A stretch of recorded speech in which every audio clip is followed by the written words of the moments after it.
I'm Dr. John Hall. I'm a medical doctor in San Antonio, Texas, author of The New Breed, Satellite Terrorism in America. The book is about my experience with a female target in San Antonio, Texas that was the victim of what we think is a satellite-based tracking and harassment system based on directed energy weaponry and electromagnetic weaponry used by the government. My impetus for writing the book was to expose the fact that this technology is being used nationwide and globally in an apparent experimental fashion to harass certain people. This started about 2006, was ongoing with the female victim that I wrote about until her name was changed and she was moved out of the city where she was being targeted. The perpetrators of the targeting were a private investigative group owned and operated by a former FBI agent who hired nothing but his relatives to work for him. We spent a lot of time doing counter surveillance on this group to make sure that we had the correct identities. Once their identities were turned into the police, they then began to target me with some stalking and break-ins into my home. They did victimize me with some stalking and some home break-ins. As of lately, they have fairly left me alone, I think due to the publicity I've gotten from the book and the screenplay that's been written on the book. The group perpetrating the attacks in San Antonio and in other Texas cities has been identified by myself and others independently of me, and is a former FBI agent running a private investigative group. I've never directly approached them, but we did spend quite a bit of money counter-surveilling them, running their plate numbers and making sure that we have legitimate identities. The private investigative group is accessing a government form of tracking technology and electromagnetic weaponry that allows them to remotely track a person, apparently via electromagnetic impulses picked up from their brain, as well as basically torture them with electromagnetic weaponry that can cause increase in heart rate, muscle twitches, heartburn, severe headache, blurred vision, and attacks on the central nervous system. This is actually being reported by approximately 300,000 other people nationwide and appears to be experimental in nature. The people doing the targeting, do you think it's basically overseen by one group or a lot of different groups? The perpetrator groups doing this type of targeting do have to be given access to this technology. This isn't technology that anyone can get online and find access to. At the very top, there are appropriate agencies collecting the data. However, at the community level in each major city, there are perpetrator groups that are pretty much allowed carte blanche to use this technology however they see fit. Some are attacking certain groups based on sexual orientation, gender, or race. Some are using it for corporate espionage, but in the grand scheme of things, as the data comes back to appropriate agencies, the mix does appear random.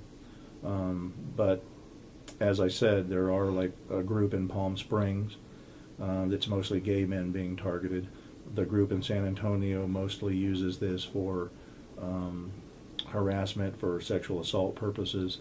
But even though each city may have a group using it for specific reasons, in the grand scheme of things, if you look globally, it's a random sample. While I've only a couple of times actually tried to measure for radiation, I know several targets have actually measured for ionizing radiation or X-ray type of radiation and have found there to be ionizing radiation in their homes. I never had that experience with myself or the victim I wrote about in my book, but I have read and had reports from victims like Jesus Mendoza, who's mentioned in the appendix of my book, who did measure increased radiation levels in his home secondary to targeting. The perpetrator group in the San Antonio area seems to specialize in tracking and targeting single women for sexual assault. In the case of the girl in San Antonio that was written about, she was having either Rohypnol or GHB, both date rape drugs, placed into her bottled water and other food sources in her home. She was being drugged with these date rape drugs and sexually assaulted while on them. These drugs are well known to completely inhibit memory. She often thought that she was having nightmares of being raped, when in reality she was truly being sexually assaulted. This is a common finding among female targets nationwide and globally. Most of the groups that have access to this technology, while they may be using it in other means, seem to be using it for sexual assault as well. This type of targeting usually starts with organized stalking, which is stalking by individuals that are unknown to the target, unlike stalking by an ex-spouse or a loved one. This is well-organized stalking that got its debut during FBI COINTELPRO work in the 50s and 60s. It's 24/7, stalking at your home, stalking at the workplace. 24/7, we think the stalking accomplishes two things, both psychological form of warfare to put the victim, the target in a victim mindset, as well as gives them the ability to GPS the victim by location, to obviously get a remote read on some form of biometric identity, which we think is probably their EEG or brainwaves, for further tracking. Other reasons that they stalk individuals that I found in communicating with over 5,000 individuals now, either by email or by phone or in person. Whistleblowers are often stalked. I've met with former NSA and former National Reconnaissance Office agents that were whistleblowers now being victimized by their respective agencies. Some of the groups that have access to this technology are using it for corporate espionage, but most often the targeting seems to be random. If you look back at any of the mind control type research that was done with MKUltra and MK Search in the past, most of the victims or the people that were used as guinea pigs in the experimentation are relative nobodies. It's the common people that seem to get experimented on. There are ways to lessen it, not completely defeat it. One of the ways, the best ways, is to notice the stalking when it first begins. If you can prove the stalking to the police, most cities have anti-stalking laws now that you can pursue. Once you're left with mostly directed energy attack, or what we refer to as electronic harassment, it becomes a little harder because there's no tangible evidence for you to present to law enforcement. There are a number of support groups for people that are undergoing electronic harassment. The International Center Against Abuse of Covert Technologies, or ISAACT.org, Freedom from Covert Surveillance and Harassment, and MindJustice.org, or just three of many human rights organizations that have banded together to help combat this problem nationwide and globally. Things that a target probably shouldn't do once they realize they're being targeted is try to convince people of your targeting that are already non-believers. The whole goal of targeting is to eventually get you in front of a psychiatrist to draw a schizophrenic or delusional diagnosis. What most of the human rights organizations are recommending now, that if you feel you're being targeted, first try to communicate to them to get pointers and advice on who you can talk to and who you shouldn't. As stated before, one of the main goals with this targeting is to get you to call the police over and over with complaints that can't be proven, which will eventually land you in front of a psychiatrist who usually won't listen to or look at any of the research or articles you bring in, but will be looking to give you a psychiatric diagnosis. Once that diagnosis is given, typically the police won't respond to any further targeting, which may escalate after you're diagnosed.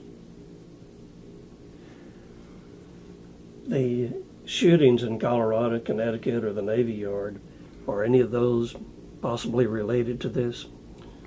The shootings at Colorado, the Navy Yard, and in Connecticut At least one of those we know was a targeted individual. Aaron Alexis had emailed Freedom from Covert Surveillance and Harassment on 3 occasions. His emails were very well written, were very logically thought out, did not read to me like the rantings of a madman. In his emails he stated that he did have a clearance, he did work for the DoD, he knew what the weapons technology was, and felt like he had identified where the research and possibly the attacks were coming from, which days later after his last email he did have the shooting at the Navy Yard, which I'm assuming he felt was where the attacks were coming from. Of course, had he told us he was going to do that, we certainly would have backed him away from that plan. None of the human rights organizations dealing with electronic harassment, nor myself, endorse violence in any way. We feel like the harassment is being done as a larger form of experimentation. If you look back at the original mind control studies of MKUltra and MKSearch, the victims were almost always nobodies that lacked the financial or political clout to do anything about the victimization. Mind control research has been ongoing in this country by all of the intelligence agencies and the DoD since the 50s. Advances in technology, satellite technology, and RF technology have allowed the lab to be taken out of the laboratory and into society. The long-term goal, we feel, of this targeting is to see what the mass effects are on a large group of population, with probably an eventual use of this technology on a global population for control.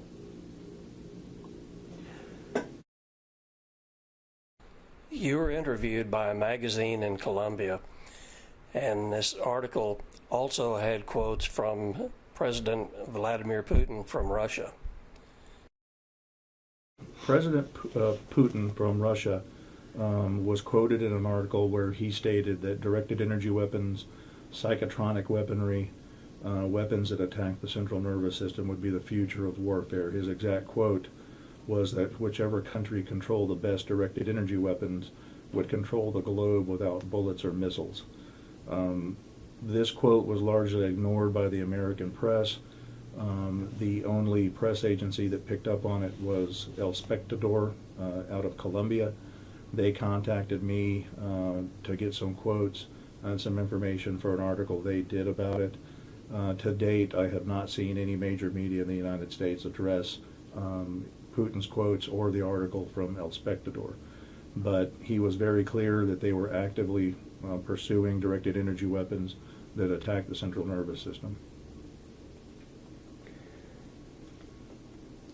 So has there been any response from the U.S. media?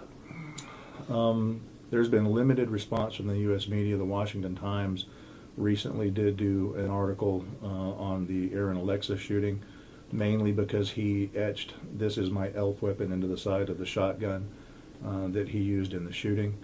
And of course, there has been a screenplay written on my book, A New Breed, Satellite Terrorism in America, that we hope to use as a dramatic and educational effort on the big screen.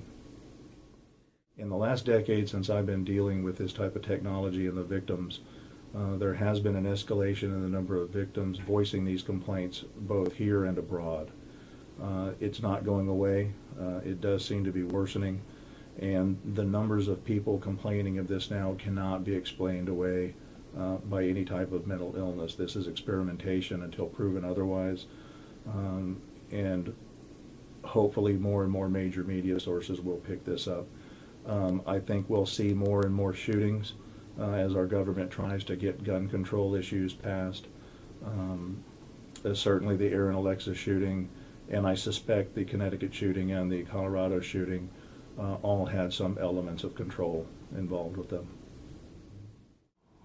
I've got a second book called Guinea Pigs, Technologies of Control.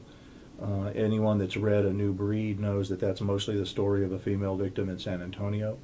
The Guinea Pigs, the Technologies of Control, delves a little further into the technology, the history of how we've come to this point.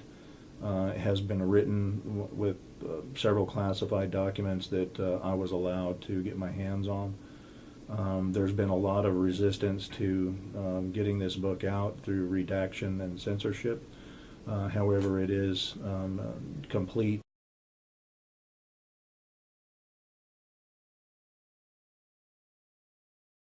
Yeah, tell us about the screenplay in the movie you're putting together. Because electronic harassment and targeting with this technology has become so rampant in the United States, after writing A New Breed, Satellite Terrorism in America, the number of people coming forward with these complaints was mind-boggling.